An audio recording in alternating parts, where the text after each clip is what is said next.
One death stands between the current moment and something the world has not seen in nearly a century. A single statement from one of the most dangerous men on the planet has just changed everything. Kim Jong Un is watching Iran, and he has already placed his people inside the conflict zone. He did not ask for approval. He did not send a minister. He sent a message. If even one of his people is harmed, the world will never be the same. Every general understands what comes next. Every intelligence service is on high alert. And yet, almost nobody is talking about this. One death, one bullet, one order from Pyongyang, and the entire world gets pulled in. On a quiet morning, while most of the world was focused on the ongoing conflict between Iran and its enemies, a statement emerged from one of the most isolated and unpredictable regimes on earth. It was not a long speech. It was not filled with complicated political language, but every intelligence agency that read it understood instantly that something had just changed. North Korean leader Kim Jong Un had spoken, and what he said was not a request. It was not a warning open to negotiation or bargaining. It was a line drawn in the sand with the full weight of nuclear power standing behind it. Kim Jong Un stated clearly that there would be no compromise regarding the safe return of North Korean citizens currently living in Iran. He went further. He warned the world that if even a single North Korean citizen in Iran were harmed, North Korea would enter the conflict without hesitation. 12 words. 12 words that restructured the entire strategic equation of the Middle East overnight. To understand why this matters so deeply, one must first understand why North Korean people are inside Iran at all. This is not an accident. This is not a cultural exchange program. North Korea does not send its citizens abroad for tourism or leisure. Every North Korean operating in a foreign country is there for a specific state-sanctioned reason.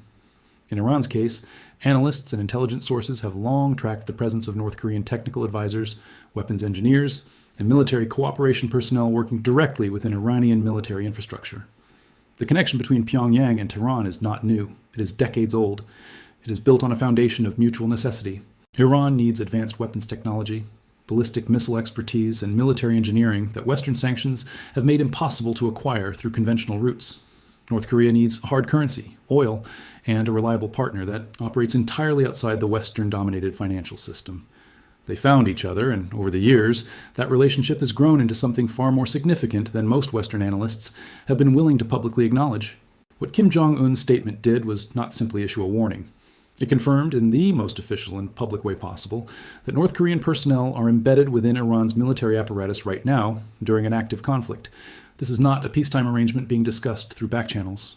These are North Korean citizens inside a war zone, and their leader has just told the world that their safety is a matter of national survival for North Korea. This is what intelligence experts call a tripwire. A tripwire is not a weapon. It is a process. It is a condition set in advance, so that a larger action becomes automatic once a particular threshold is crossed. Kim Jong Un did not need to send troops to Iran today. He did not need to fire a rocket. He simply needed to announce, openly and officially, that one North Korean death would be enough to bring North Korea into the war. The effects of this are staggering. For the United States and Israel, any military action targeting Iranian infrastructure now carries an entirely new risk calculation. What if a North Korean advisor is inside the building being targeted? What if a weapons expert is present when the strike lands? What if one name on the casualty list turns out to be a citizen of Pyongyang? The answer, according to Kim Jong Un himself, is war, not a diplomatic statement, not a protest filed at the United Nations, not a strongly worded communique. War. Actual war, involving a nuclear-armed state with no formal diplomatic contact with the West, no interest in international approval, and a leader who has spent his entire career proving that he does not make empty threats. The international community has spent considerable energy analyzing Iran's military capabilities, its proxy networks, and its deepening relationship with Russia. But North Korea adds an entirely different dimension to this conflict. It introduces a nuclear-armed actor with no established communication channels to the West, no stake in the existing international order, and every incentive to demonstrate its willingness to act. The world woke up that morning believing the war in Iran was a regional problem with manageable boundaries. By the time Kim Jong Un's statement had finished circulating through global intelligence networks, it had become something else entirely. There's a conversation happening right now in the corridors of power in Washington, Tel Aviv, Beijing, and Moscow. It is not being aired on mainstream television. It is not being discussed at press conferences.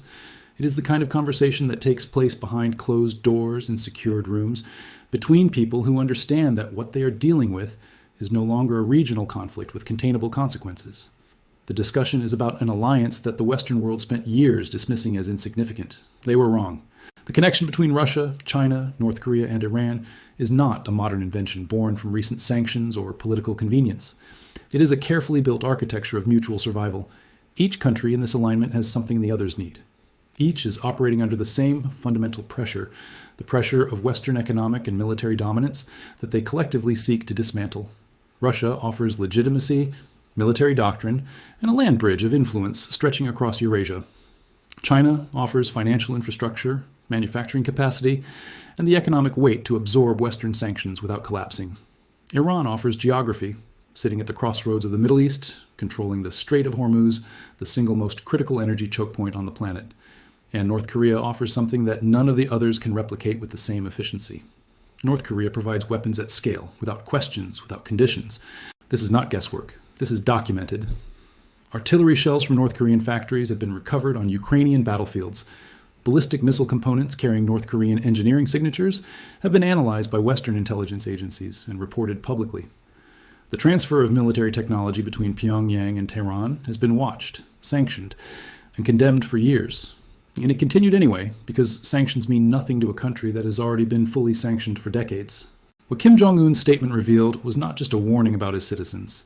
It exposed the true depth of North Korea's investment in Iran's survival. States do not embed their technical personnel inside foreign military infrastructure unless they have a strategic stake in the outcome.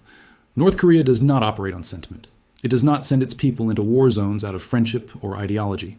It sends them because Iran's military capability is, in significant part, a North Korean product. Iranian ballistic missiles carry North Korean engineering DNA. Iranian drone technology has been cross-referenced with North Korean design plans. The weapons that have been striking targets across the Middle East, weapons that have surprised Western analysts with their precision and range, did not come from a vacuum. They came from a partnership built quietly over decades, while the world was looking elsewhere. And now that partnership has created a tripwire that no military planner in Washington or Tel Aviv had officially incorporated into their strategic models. Consider the situation of Israel's military planners at this moment. Every strike on Iranian facilities must now be preceded by a question that was not on the checklist 6 months ago. Is there a North Korean national inside this facility? The answer to that question has now become a matter of possible world war. Not exaggeration, not geopolitical theater. Actual war, involving a nuclear-armed state that has demonstrated the willingness to act unilaterally and without warning. Consider also the situation of the United States. Washington currently has tens of thousands of troops stationed across the Middle East. It has aircraft carriers positioned in regional waters. It has constructed what officials have described as the most extensive air defense umbrella in the region's history. And yet, none of that infrastructure was designed to handle a simultaneous military confrontation with North Korea. The alliance is no longer a secret. Kim Jong Un made certain of that. What was once discussed in intelligence briefings as a background concern has now been publicly confirmed by the head of one of the most dangerous military states on Earth. He stood before the world and said, "My people are there, my weapons are there, my investment is there, and if you touch any of it, you're no longer fighting Iran alone. You are fighting all of us." The world had a name for this kind of arrangement once before. It called it a world war. There's a concept in military strategy that most people never encounter until it is too late to act on it. It is called cascading failure. Cascading failure does not begin with an explosion. It does not begin with a declaration of war or a screaming headline. It begins with something small, something that looks, in isolation, like a manageable problem. A single decision, a single miscalculation, a single name on a casualty list that should not be there. And then the dominoes begin to fall. Kim Jong Un's statement introduced exactly this mechanism into an already fragile global system. He did not need to fire a single weapon to change the economic reality of every market on Earth. He simply needed to speak. Because the moment a nuclear-armed state publicly declares that one death is sufficient to trigger its entry into an active war, every financial model, every risk calculation, and every investment thesis built on the assumption of a contained regional conflict becomes instantly unreliable. Markets do not wait for wars to begin. Markets price in the probability of wars beginning. And that probability just increased in a way that no algorithm on Wall Street had factored into its models 48 hours earlier. Consider energy first. The Strait of Hormuz is not simply a body of water. It is the single most consequential choke point in the global energy supply chain. Approximately 20% of all the world's traded oil passes through this narrow corridor every single day. Every tanker carrying crude oil from Saudi Arabia, Kuwait, the United Arab Emirates, and Iraq to the refineries of Asia and Europe must pass through waters that Iran has the military capability to disrupt. This was already known. This was already partially priced into oil markets. But North Korea's entry into the equation changes the calculus entirely, because North Korea is not simply a ground force. North Korea possesses submarine warfare capability. It possesses ballistic missiles with ranges extending well beyond the Korean peninsula. It possesses the kind of asymmetric military tools specifically designed to inflict maximum disruption on adversaries who are conventionally superior. If North Korea enters this conflict, the Strait of Hormuz does not become 10% more dangerous. It becomes a categorically different kind of threat, one that the United States Navy, already stretched across multiple theaters, would have to manage simultaneously with a potential escalation on the Korean peninsula itself. Oil markets understand this, and they have not yet begun to fully price it in. Now consider gold. Throughout recorded financial history, gold has functioned as the world's most reliable crisis barometer. When institutional confidence and stability collapses, capital moves. It does not ask permission. It does not wait for official guidance. It moves toward the assets that have survived every previous collapse, and gold sits at the top of that list. The current gold price already reflects extraordinary levels of institutional anxiety. But what Kim Jong Un's statement introduced was a new category of risk that gold markets had not yet absorbed. The risk not simply of war, but of a multi-front, multi-actor nuclear-adjacent conflict between states that collectively represent a significant portion of global military capability. That is not a regional crisis. That is a systemic crisis. And systemic crises produce gold movements that rewrite record books. Silver follows the same logic, but with an additional industrial dimension that makes its position even more acute. Silver is not simply a monetary metal. It is a critical component in defense manufacturing, electronics, and the energy infrastructure that every modern military depends upon. When conflict escalates to the scale that Kim Jong Un's statement implies, silver does not move only as a safe haven. It moves as a strategic resource that every government on Earth suddenly needs more of, simultaneously. The business community watching these developments must understand something fundamental. The window between a public declaration of a tripwire and the moment that tripwire gets crossed is not measured in months. It is measured in days, sometimes hours. North Korean citizens are in Iran right now. The conflict is not pausing. Strikes are continuing. Targets are being selected. And somewhere inside that target selection process is a question that no military planner wants to answer incorrectly. Because one wrong answer does not just start a war.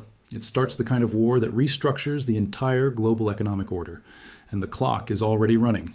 History does not announce itself. It does not send a formal notification. It does not schedule an appointment. It does not give the world reasonable time to prepare, adjust, and respond. History arrives without warning. And the only people who survive it intact are the ones who were already watching the signals before everyone else understood what those signals meant. Kim Jong Un's statement is a signal, not a possibility, not a diplomatic formality, not the kind of geopolitical noise that fills international news cycles and disappears within 48 hours. It is a precise, calculated, publicly delivered declaration from a nuclear-armed leader who has spent his entire career ensuring that the world takes him seriously when he speaks. And right now, the world is not taking him seriously enough.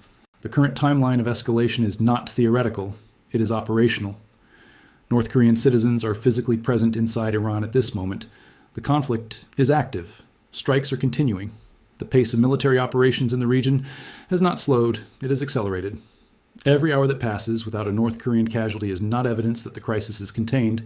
It is simply evidence that the trigger has not yet been pulled. That distinction matters enormously. 3 scenarios now sit on the table of every serious strategic analyst working in government, finance, and military intelligence across the globe. The first scenario is de-escalation. In this scenario, back-channel diplomacy produces a quiet agreement. North Korean personnel are relocated away from active strike zones. Iran and its adversaries reach a temporary ceasefire.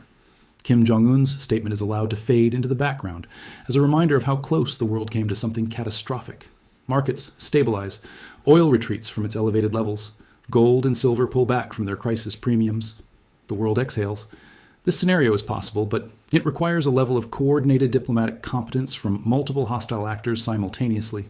Actors who have demonstrated repeatedly that coordination is not their strength. The second scenario is containment. In this scenario, the conflict continues at its current intensity, but careful, almost surgical efforts are made by all parties to avoid North Korean casualties. Targets are selected with unusual precision. Certain facilities are quietly removed from strike lists. The war continues, but it navigates around the tripwire rather than through it. Markets remain volatile but do not collapse. The global economy absorbs the uncertainty the way it has absorbed every previous Middle Eastern conflict. Painfully, but survivably. This scenario is also possible, but it assumes that in the fog of active military operations, with drones flying at night and missiles traveling at hypersonic speeds, every single targeting decision will be made with perfect information and perfect execution. Military history does not support that assumption.